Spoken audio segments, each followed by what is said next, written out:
Welcome to Tech in the Right Direction, the podcast. Let's take tech in the right direction to drive social change and close the employment, pay, and culture gap for women in technology.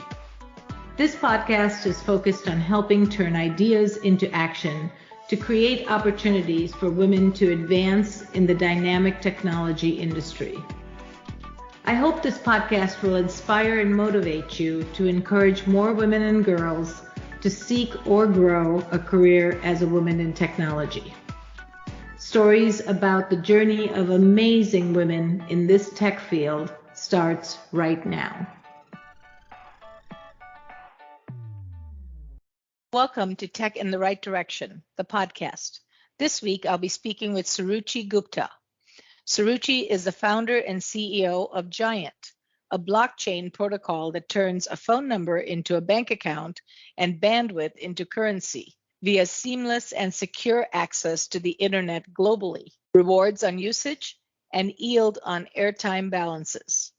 Suruchi began her Silicon Valley career as a software developer and technical lead at Juniper Networks after immigrating from India to pursue her master's in computer science. Determined to start a company that would impact the lives of billions, Suruchi began to participate in weekend hackathons to validate her ideas and grow her network. She won them all. The win that would change her life was a global hackathon organized by Tata Communications, a subsidiary of the $100 billion Tata Group. Suruchi's winning idea, Wi-Fi Coin, was incubated by Tata and within 6 months of launch was generating 7-digit ARR. Wi-Fi Coin is now a recognized global public internet utility that is open to all, seamless, secure, and powered by a community-owned token.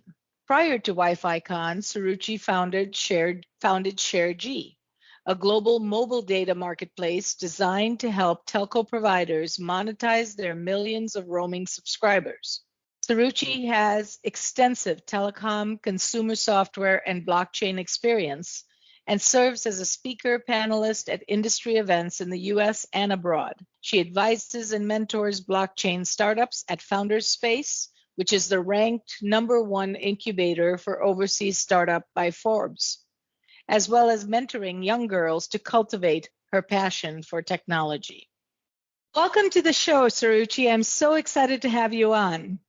Thank you, Jennifer. It's great to be here. Thanks for having me. Sure, let's get started. So as a woman in tech, can you share with us your career journey and how you got to where you are today? Absolutely. Well, I was originally born and brought up in Mumbai, in India, and I came to Silicon Valley to really pursue this dream of building something that can, create an impact in lives in the lives of, billions of people.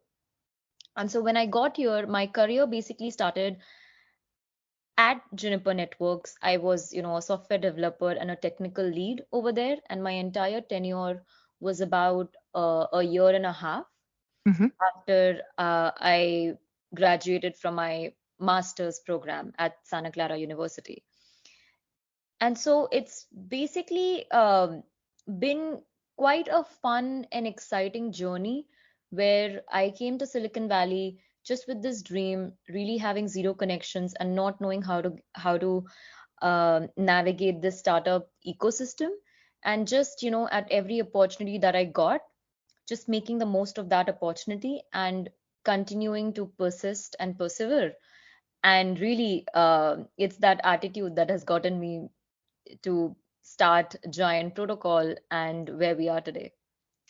Wow, that's very impressive to have that dream and then just give it all you've got to make that dream come true. And you're seeing it now. So I'd love for you to share your success story in blockchain, from hackathons to founder and CEO of Giant.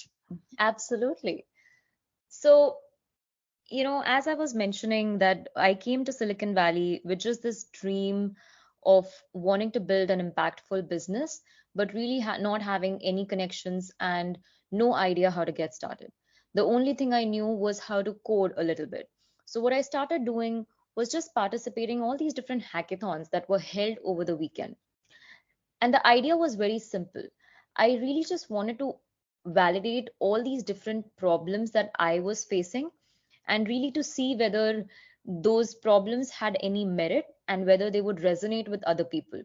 And so hackathons for me were a good way for me to discover whether these ideas had any merit, and also for me to really identify whether I am passionate about a particular problem or not. And so to my surprise, I ended up winning every single hackathon that I had participated in, which was a lot of fun, as you can imagine. And this last hackathon that we had participated in was organized by Tata Communications, which is part of this $100 billion conglomerate originally out of India. And we we pitched the idea. We were declared as a global prize winner of the hackathon. We were then incubated by Tata Communications, and that's really how the journey of Giant began, to build this open internet access layer where anyone from anywhere in the world can join and become a provider as well as a user. Wow, that is amazing. First of all, just jumping in there, the confidence, the bravery that you showed to just jump in and get into a hackathon with some coding experience and then winning them. That is amazing. Um, so tell me, when you first went to the hackathons or all of the hackathons that you've attended, how many females were there, if any? Well, I mean, obviously, my answer is not going to be surprising. There were not very many, right? Mhm. There were very few of us, and in a way, that enabled me to stand out too, honestly. Yeah.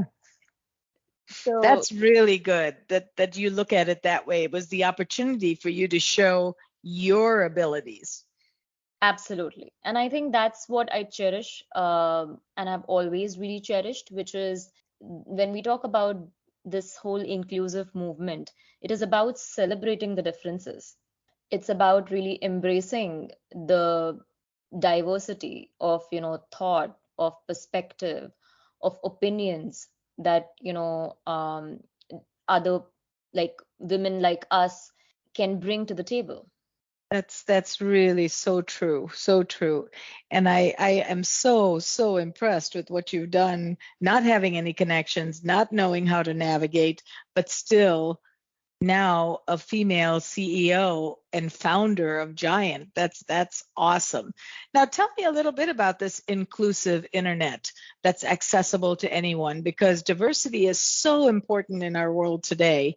And it's so good for business. At the bottom line, it brings in more profitability to businesses. So tell me, what does the all-inclusive internet and accessible to everyone and owned by everyone mean? Sure.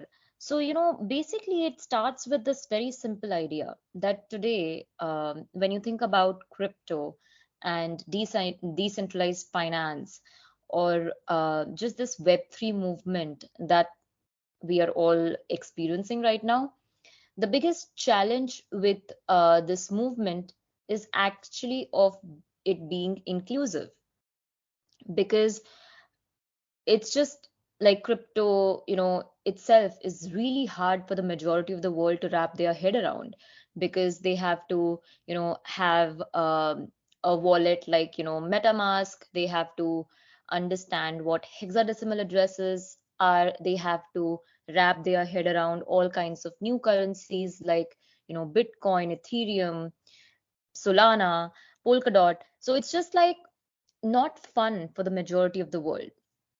And so the idea was that, like, connectivity in the real world today is already one of the world's most widely used utilities. Like 5 billion of us spend more than $2 trillion to access internet every single year. So how about we just turned connectivity into a global digital asset so that it makes it really easy and intuitive for this majority of the world to become a part of this crypto revolution. And by simply going online, they also become an owner in this connectivity economy. And so that just creates this new internet layer that is owned and governed by its users and is in fact accessible to anyone and owned by everyone as long as they have a mobile phone, basically. Wow. Wow, that is just amazing. So I run a committee called Tech Equity for one of the local associations. Actually, it's a global association. And one of the things that we really look at is to make sure technology equality is there for everyone, because Yeah, sometimes it's not true. We take it for granted where we jump on our computer, we have internet, and we just, or my phone, I have internet, it's just taken for granted. Whereas there are people that don't have broadband or any type of internet accessibility.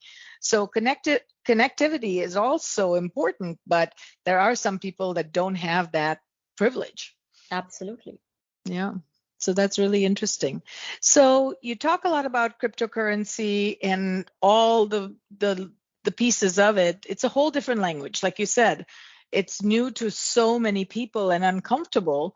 But tell us a little more about the blockchain protocol that aims to decentralize and democratize access to the internet. Sure. So really the idea with this is to turn, bandwidth, which is already one of the world's most widely used utilities, into a global digital asset so that we create this global connectivity economy where billions of us that are already internet users can just simply by virtue of using internet become a part of this economy.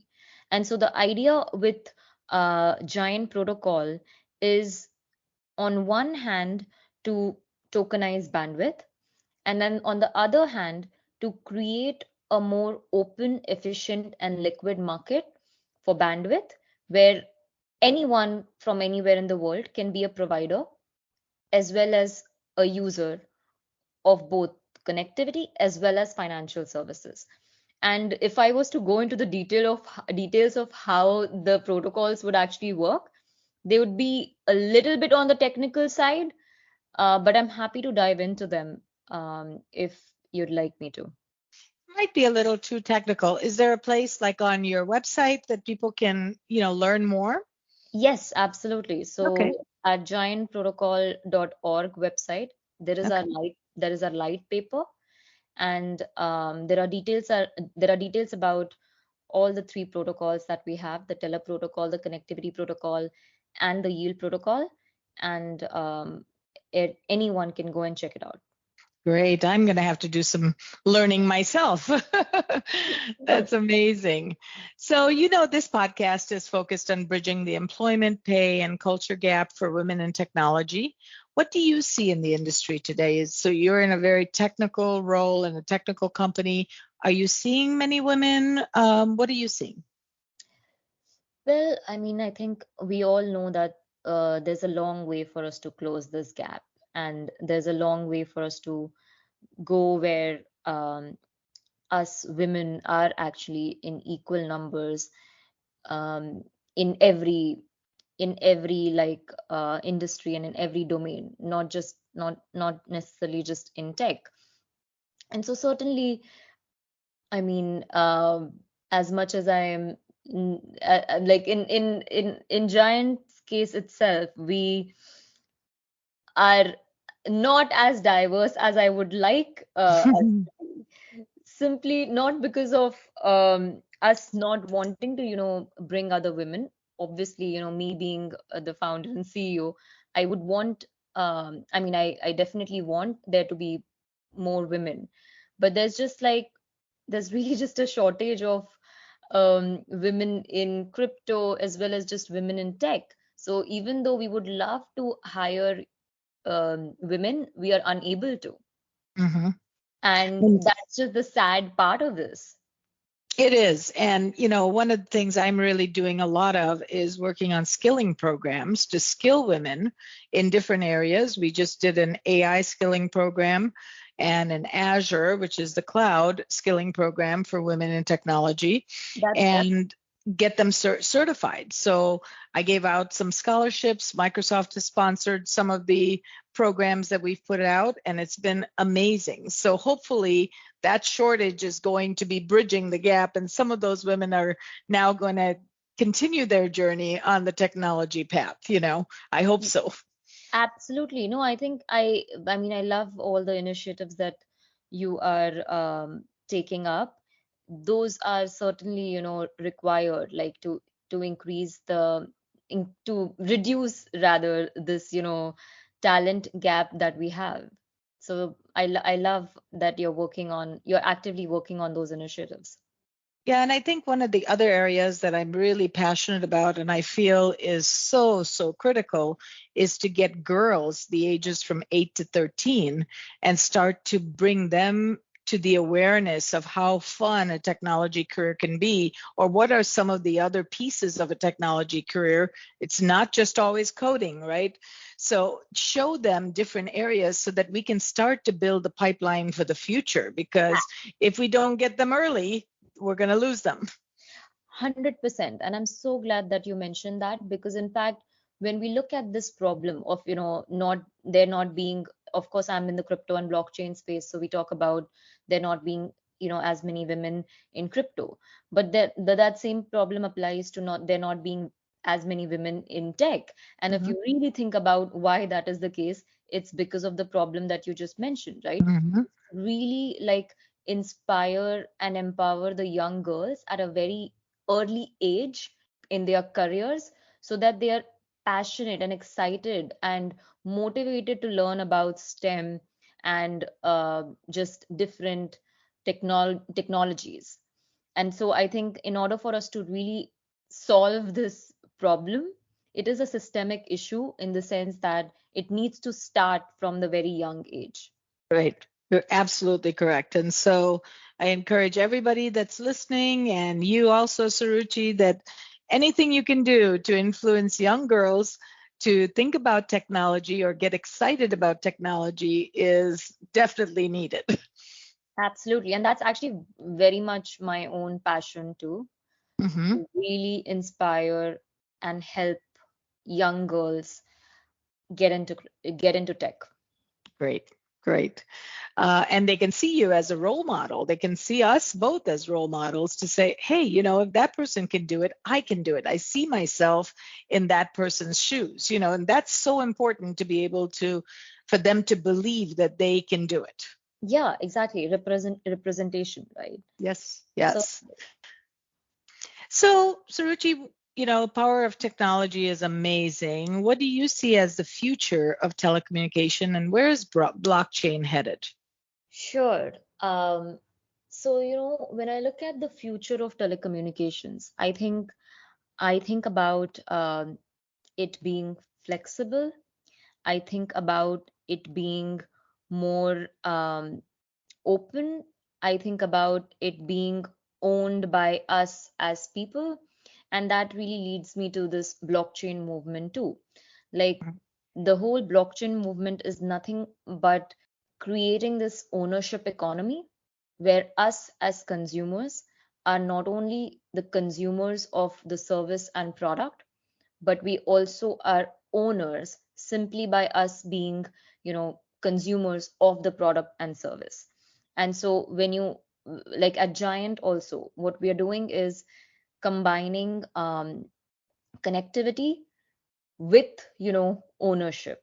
And it's like connectivity is basically like, oxygen for all of us.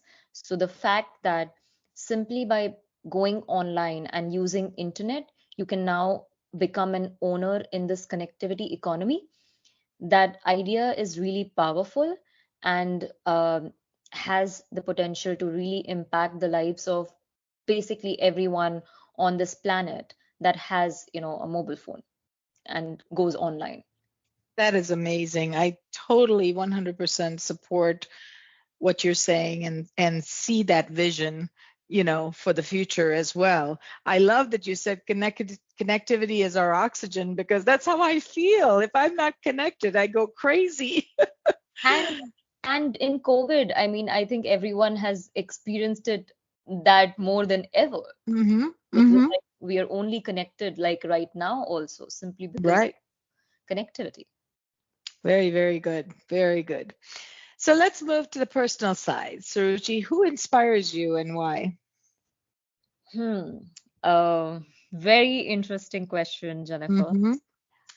Well, when I think about, inspiration, I think I find inspiration from normal, regular, people in terms of how each one of us are leading our own journeys in the best possible way, in the sense that we, like all of us, struggle through life to pursue our dreams and aspirations, and how we are different yet very similar in a lot of ways. So I certainly get inspired by just, us like regular people doing extraordinary things to make things happen. Mm, very interesting. Do you have an example? Yes. So an example would be like, of course, growing up in India, I would come across a lot of underprivileged, you know, um, people in my neighborhood. Mm-hmm. There would be incredible stories where I would hear, and I've also like spoken to them and I've been accustomed to them, where it's like the stories of I'm thinking of what the English word for that is, which is there is this like a fruit seller, or there is like this. We used to have three-wheelers in India, Mm-hmm. so there would be these uh, like drivers of those three-wheelers. Okay. So people really underprivileged, Mm-hmm. at what great lengths they would go to, educate their family, or really just take care of their kids education, or just even well-being, or like supporting them in their dreams and desires and aspirations. And I have countless examples of just those stories that I have been accustomed to growing up, that really fuel my being, to a great extent, in terms of what just sheer hard work, perseverance, you know and faith and confidence can really help you achieve. And that's the reason, that's what I basically mean by I get really inspired by just stories like this, which are, true genuine stories that you don't often hear in media until obviously someone becomes successful and massively well known. Mm-hmm. But there are countless, like, billions of us out there that have, unique stories in our own right, that really inspire me. I love that. And it's so true. It doesn't matter how much you have or what you have or how successful you are. It's your perseverance, your confidence, that passion for your family to make it work, to be successful. And so, like you said, the people who didn't have much, they still went through extra length, extra hard work to provide for their family, to educate their family, to take care of their kids. How impressive is that, and inspiring and motivating, that if they can do it, anybody can do it, right? Exactly. And because if I look at my life also, like my life really has revolved around three things. One is competitions, the second is limitless thinking mindset, and then third is faith. And you may already know this, like, Indians are highly competitive. So Hmm. growing up for me, competitions were a way for me to discover whether I was good at something or not. And after having won hundreds of competitions, I basically cultivated this limitless thinking mindset, where it became really easy for me to jump into things without knowing much, but simply having that faith and confidence that if I gave my 100% for something, it will happen. Mm. And it's really this combination of the three things that has led me on to this journey to, build a multi-trillion dollar, truly user-owned connectivity economy. And It's it's like amazing. if I like going back to my journey of how things started for me in Silicon Valley as well. It's like because I did not know anyone and did not have any connections, I again resorted to competitions to really Mhm. discover whether I was even able to start a business and actually run a company. And so it's like Wow. really stories like these that are genuine and unique in their own right that inspire me. Well, you're so humble about it, but you are just so successful. And I am just so impressed by, just the things that you do that make things happen. And you're doing it for not just you, there's a whole economy built around the people that you have employed or changed their life or changed their communities for. And that means a lot. I Thank love the limitless thinking. I just love that. And then the faith and confidence, I love that as well, because I know for me, with faith and confidence and just the ability to say, I can do it, I can do anything. And, I run a business for 30 years very successfully and grown it to really big heights because of that type of thinking. And so I completely agree with you. Exactly. I mean, it is about just, being brave, being Hmm. fearless, being you. Yeah, no, that's amazing. Suruchi, you're very, very impressive. I'm honored to have you as a guest. So really excited about this. Thank you so Um, much. sure. So tell me, I love to travel, and I add things from this podcast. Different guests have told me different places they love. Some I are already on my bucket list. Some I've added. Some I've been to. So, what is your most favorite place that you've traveled to, and why? I think uh, there are a bunch of places that I haven't Hmm. traveled to yet myself, but I think one of the places that I really enjoyed visiting was Barcelona. Ah, tell me Yes, why. I loved the people, I loved the energy, I loved the culture, I loved the architecture, which you probably, a lot of people you'll hear from. And I just loved the vibe of the city. So, in fact, if there was one place I could imagine myself living in, it would be Barcelona. That's amazing. I've been to Barcelona, and I absolutely agree with everything that you said because I loved it as well. Yeah, And, there's not many places I always want to go twice to because there's so much to see. And I'm like, okay, I need to go to this place I've never been to, but I think Barcelona would be one I would go again. absolutely. And it was mainly, of course, because of the people and the culture, I would say. I Yeah. have, countless stories of how impressed I was with how welcoming the people over there were, in spite of the barriers to language. Yeah, I completely agree. So, in closing, Suruchi, what advice would you give to a woman who is considering a career in the tech industry? Well, just get started. Like basically, as I was mentioning, it's about being brave. It's about being fearless. It's about being a go-getter in terms of, going after just getting what you want and having that clarity and just pursuing it and really not giving up when it comes to not just starting in tech, but also, moving up the ladder and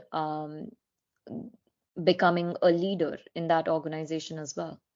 That's perfect advice. You're spot on. If you're a leader and you're a go-getter, which most women are, we do so much every day. So you just have to get started. Just do it. Build yourself that confidence muscle so that you can go out there and never give up and always do your best. So that's great, great advice. Thank you so much. It was such a pleasure to have you on the show. It's an honor to have you. Please share with our listeners how they can get a hold of you. Thank you. Well, I can be reached personally on LinkedIn directly. Just look up, Suruchi Gupta Giant Protocol. And for Giant Protocol, feel free to connect with us on Twitter with our handle at Giant Protocol. Perfect. Well, thank you again, Suruchi. It's a pleasure to have you on, and I hope we can reconnect soon. Absolutely. Thank you so much, Jennifer. It was a pleasure chatting with you. Thank you for listening to Tech in the Right Direction. Please take a minute to subscribe or follow so that you never miss an episode. Also, don't forget to like, share, and comment. Thank you. See you next week. From IT skill enhancements to end user adoption training, Directions Training is your resource to help optimize the effectiveness of your technology investments. Over 500,000 students have taken advantage of our wide selection of technology and business training solutions covering the most popular applications today, such as Microsoft 365, Azure, Windows 10, and more. As a podcast listener, we invite you to take advantage of an exclusive offer. Receive 30 days of free access to our Microsoft official curriculum on-demand courses for IT professionals or end users. Visit us at www.directionstraining.com/podcast to claim this offer today. Hurry, this offer is only available for a limited time. Success is a journey. Ask for directions.